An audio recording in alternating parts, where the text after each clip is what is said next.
If you saw a helpless feral kitten barely clinging to life, would you walk away or would you stay and try to save her? How far would you go to save a life most people wouldn't even notice? Behind every stray cat's eyes is a story of survival. But what if this time, survival depends on you? She's scared, alone, and starving. Will she get a second chance, or is it already too late? Would you dare to reach out when all you're met with is fear and desperation?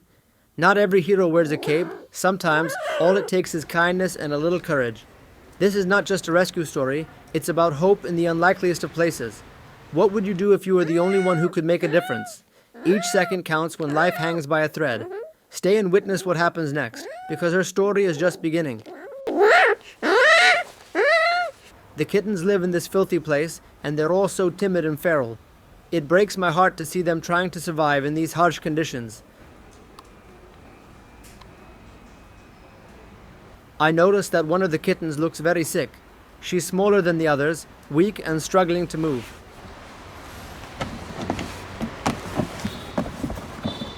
I need to catch her before her condition gets any worse. I'll be using protective gloves to make sure I can handle her safely, as feral kittens can easily panic and scratch.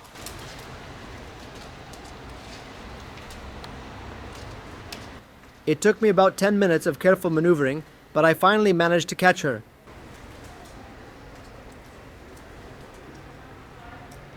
She was terrified and kept trying to escape, but I gently held her to calm her down.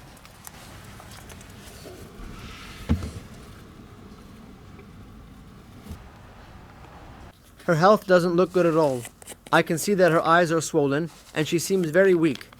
I'll need to give her some medicine to help with the infection, but before that, I need to make sure she's eaten something. Medicine on an empty stomach might make her feel worse. She's hissing at me. She's really scared. It's heartbreaking, but I understand. She doesn't know I'm here to help her. I gave her some water to help her stay hydrated, but she's so stressed that she's refusing to eat anything. I'll have to keep trying. I gently placed the food in front of her and stepped back to give her some space. I'm hoping she'll feel safe enough to take a few bites.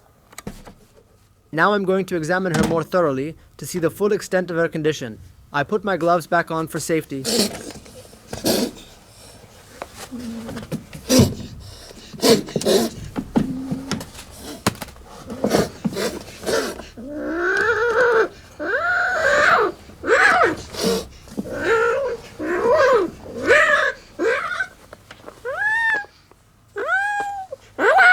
Upon closer inspection, I can see that her teeth are rotten, and both her palate and tongue are severely infected. This is likely causing her a lot of pain, which explains why she's not eating. Poor little girl.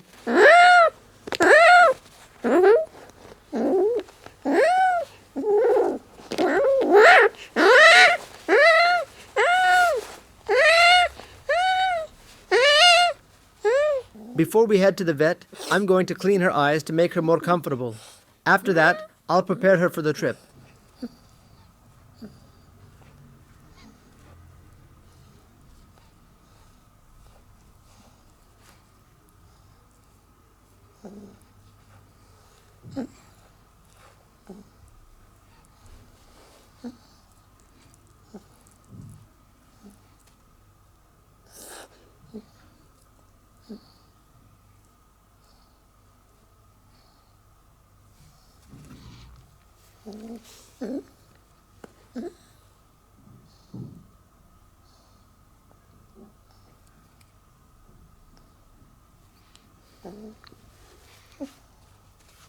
She is clearly starving, so I'll try feeding her one more time before we leave.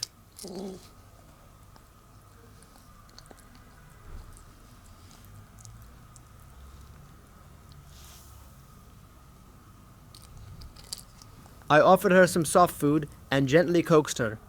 This time, she took a few small bites, which gave me a bit of relief.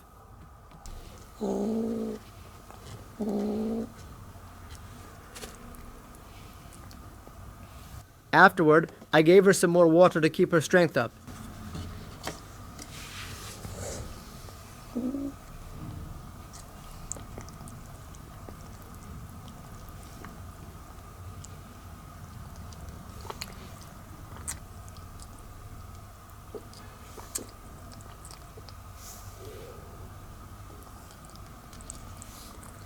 Now it's time to take her to the vet. We're on our way, and she's wrapped in a soft blanket to make the trip less stressful. At the clinic, we're waiting for her examination.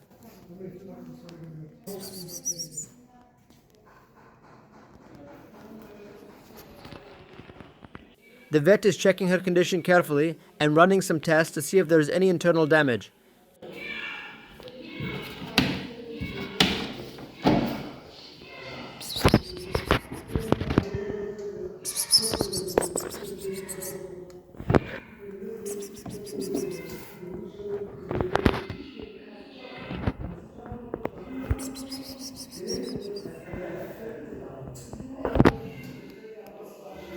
Fast forward 13 days.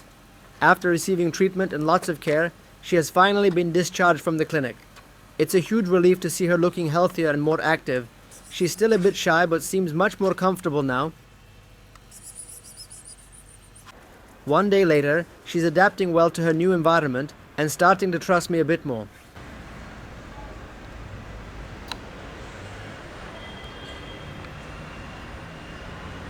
Her journey to recovery has been tough, but seeing her progress makes it all worth it. She's proof that a little care and kindness can make a big difference in their lives.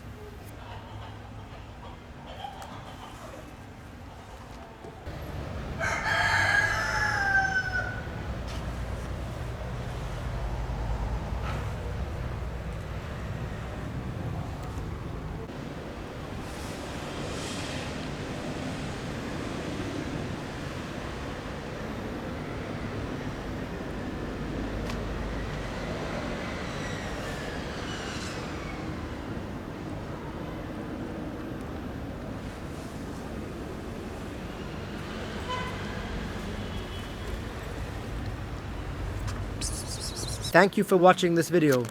If you enjoyed it and want to see more rescues and stories like this, don't forget to like, subscribe to the channel, and share your thoughts in the comments. Your support helps make a real difference.